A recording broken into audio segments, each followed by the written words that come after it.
बिस्मिल्लाहिर्रहमानिर्रहीम। अस्सलामुअलैकुम। आप देख रहे हैं डीडीपी एनालिटिका। 23 मार्च को पाकिस्तान फॉरेन ऑफिस के हवाले किया गया वो ख़त जो कि मोदी साहब ने भारत से लिखा, और इस ख़त में पाकिस्तान डे के हिसाब से, पाकिस्तान डे की मुनासबत से हमारे वज़ीर आज़म इमरान खान को मुबारकबाद दी गई। ये एक अच्छा अमल है, एक अच्छी बात है कि आप खैर सगाली के जज्बात का इजहार करें। पाकिस्तान भी करता है और भारत को भी करना चाहिए, और ख़ास तौर पे इन हालात में जबकि कोविड-19 की वजह से पूरी दुनिया एक मुसीबत का शिकार है। आप कह लीजिए कि एक आसमानी आफत है अल्लाह की तरफ से, और पूरी इंसानियत इस वक्त उसमें जकड़ी भी है। और ऐसे मौका पे अमन की बात करना ही एक अच्छी बात है, बजाय इसके कि जारहियत या कोई जंग का किस्सा खोला जाए। ये सारी बातें ठीक है, लेकिन इस ख़त का जो असल मतन है वो ठीक है, उसमें बाद अच्छी बातें, लेकिन मेरे नुक्ता निगाह से उसमें एक सेंटेंस, एक जुमला ऐसा है जो कि पूरे ख़त का महवर है, और वो ये है कि भारत हमसाया होने के नाते पाकिस्तान के अवाम के साथ अच्छे ताल्लुकात रखना चाहता है। ये मोदी साहब फरमा रहे हैं कि पाकिस्तान के साथ अच्छे ताल्लुकात रखना चाहता है पाकिस्तान के अवाम के साथ, लेकिन इसके लिए एतमाद का ऐसा माहौल होना चाहिए जो दहशतगर्दी और जारहाना कार्रवाइयों से पाक हो।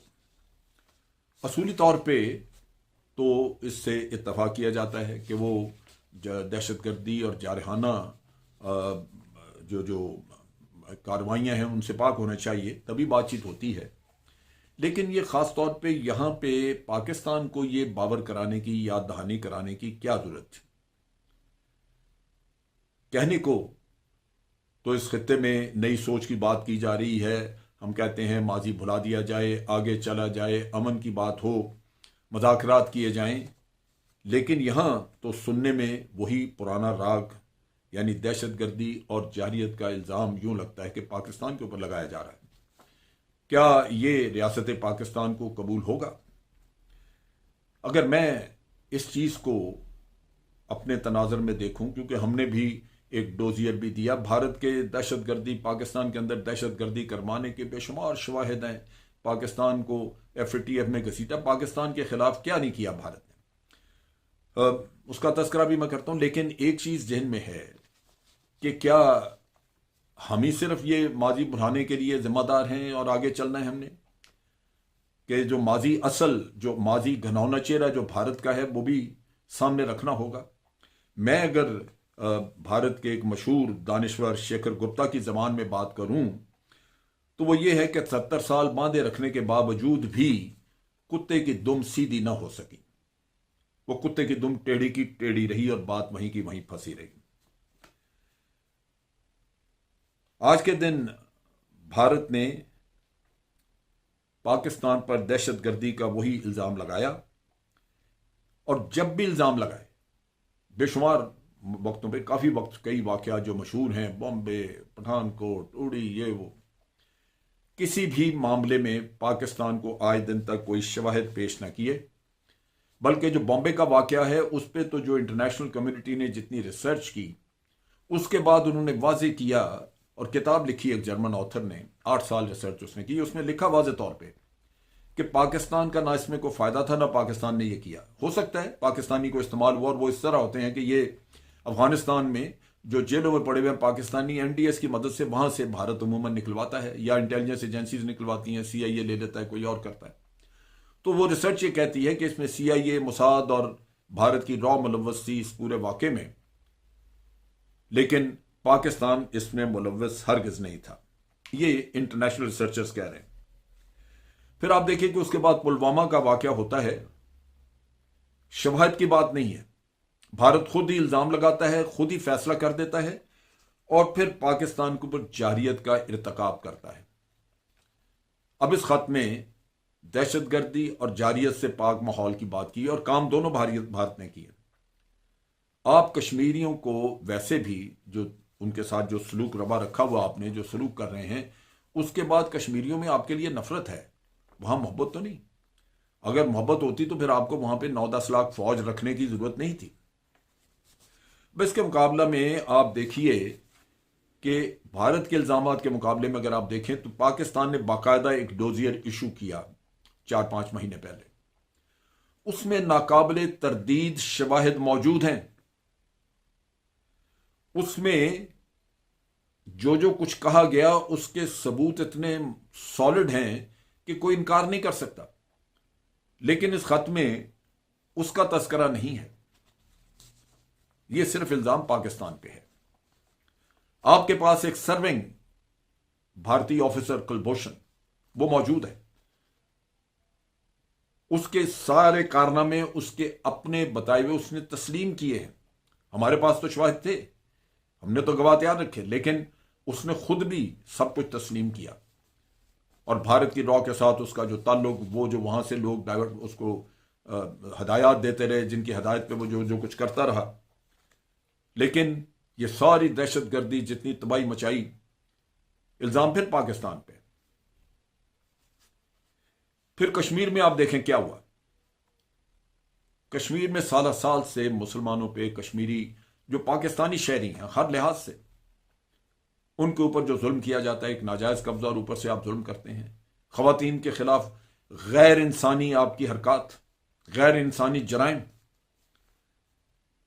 ये वो चीजें हैं जो मेरा ख्याल है मोदी साहब को याद करवाने की जरूरत है, क्योंकि उनको भूल चुकी हैं। उनको सिर्फ खत में ये किसी ने लिख के दे दिया कि आप ये कहें कि जनाब दहशतगर्दी से पाक। किबला दहशतगर्दी आप करवा रहे हैं, आपने खत्म करनी है, ये याद करवाने की जरूरत है। हमें यह ज़हन में रखना चाहिए कि अगर हम माजी भुलाने की बात करते हैं तो यह हरगिज यकतरफा नहीं होनी चाहिए। माजी भुलाने का सबक अगर हमें कोई दे और खुद माजी ना भुलाए तो वो ना पाकिस्तान के अवाम को कबूल होगा और ना ही मेरा ख्याल है हुकूमत पाकिस्तान को कबूल होना चाहिए।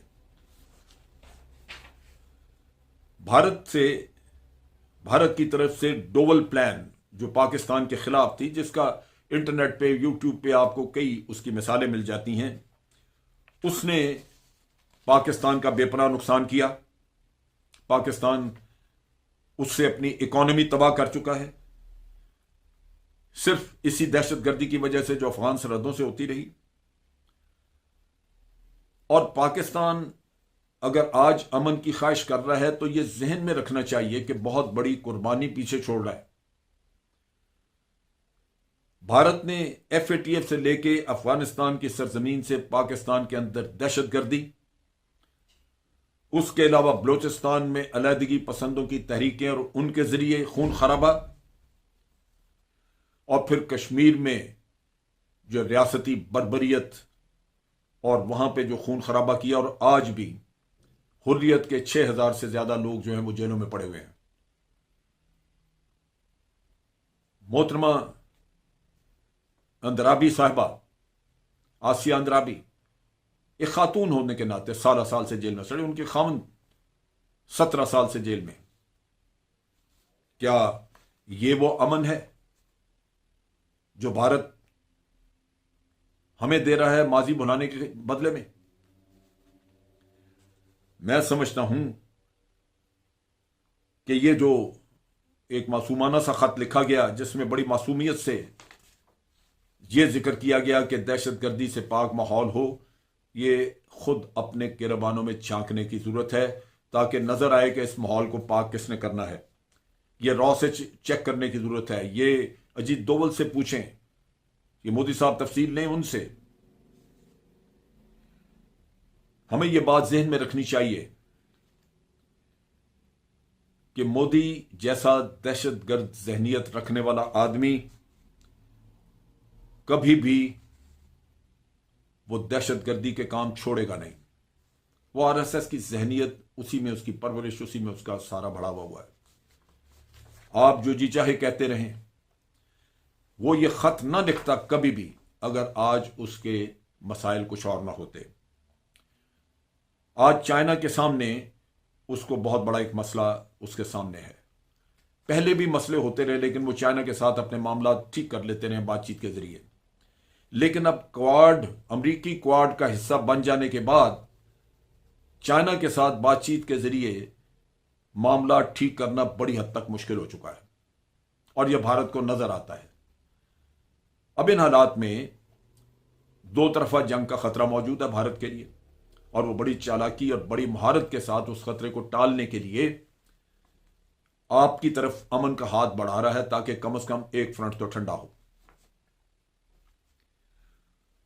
सो ये वो जो टू फ्रंट वॉर का खौफ है, वो आज उसको पाकिस्तान की तरफ अमन का हाथ बढ़ाने का कह रहा है।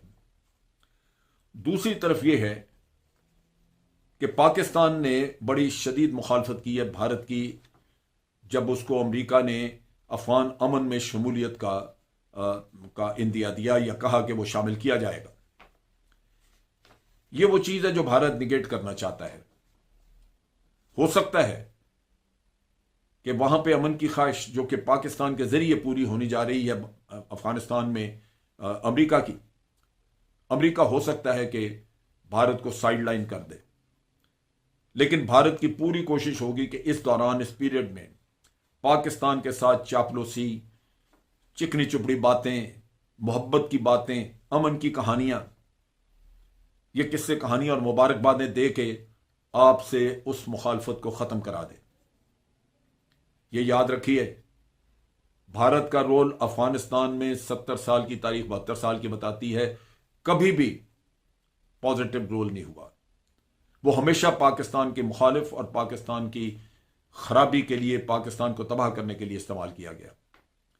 और आज अगर पाकिस्तान ये बेवकूफ़ी करे कि उसकी मुखालफत छोड़ दे और उसको वहां पे रोल प्ले करने दे, तो फिर इसकी कीमत पाकिस्तान खुद चुकाएगा। ये वो चीज़ें हैं जो भारत आज, जिसकी वजह से आपकी तरफ एक अमन का हाथ बढ़ा रहा है और आपकी मुखालफत ख़त्म करना चाहता है।